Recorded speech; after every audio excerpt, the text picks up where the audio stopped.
అకాల వర్షం కారణంగా పంట నష్టపోయిన రైతులకు కూటమి ప్రభుత్వం అండగా ఉంటుందని పెద్దాపురం ఎమ్మెల్యే నిమ్మకాయల చినరాజప్ప పేర్కొన్నారు. ఆదివారం కాకినాడ జిల్లాలో కురిసిన భారీ వర్షం కారణంగా పంట నష్టం, ప్రాణ నష్టం ఏర్పడిందని, పంట నష్ట తీవ్రతకు సంబంధించి ముఖ్యమంత్రి చంద్రబాబు దృష్టికి తీసుకెళ్లి రైతులను అన్ని విధాలా ఆదుకునేందుకు ప్రభుత్వం చర్యలు చేపట్టడం జరుగుతుందని ఎమ్మెల్యే అన్నారు. రానున్న 3 రోజుల్లో వర్షాలు కురిసే అవకాశం ఉందని వాతావరణ శాఖ అధికారులు పేర్కొంటున్న నేపథ్యంలో రైతులు ధాన్యం రాసులను కళ్లల్లో ఉంచకుండా మెరుగైన స్థలాలకు తీసుకెళ్లి భద్రపరుచుకోవాలని సూచించారు. రైతుల వద్ద ధాన్యాన్ని త్వరితగతిన కొనేందుకు చర్యలు తీసుకుంటున్నట్లు ఎమ్మెల్యే పేర్కొన్నారు. పెద్ద ఎత్తున వర్షం కొట్టడం, ఆ వర్షం కూడా ఉరుములు మెరుపులతో పెద్ద వర్షం కురిసి పిడుగులు పట్టడం, పిడుగుల వల్ల ప్రాణ నష్టం కూడా జరిగింది.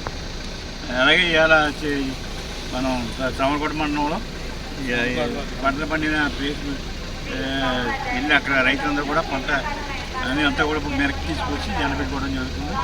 ఆ ప్లేస్కి వచ్చిందంటే మరి ఇవాళ చాలా ఇబ్బంది.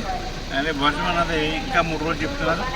ఇప్పుడు ఎండకత్తే ఇబ్బంది, కానీ వర్షం కూర్చొని మళ్ళీ ఇంకా ఇబ్బంది పడిపోతే అందరూ కొంచెం ఎండకత్తుందంటే ఇప్పుడు ధాన్యం కూడా ఆడుతుంది.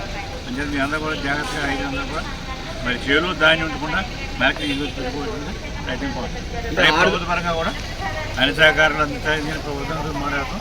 అన్ని సహకారాలు చంద్రబాబు నాయుడు గారు సహకరించారు. అలాగే కొనుగోలు కూడా స్పీడప్ చేయించి అక్కడ ఇబ్బంది లేకుండా ధాన్యం కొనుగోలు చేయడానికి అన్ని చర్యలు కూడా ఇది ఉండదు.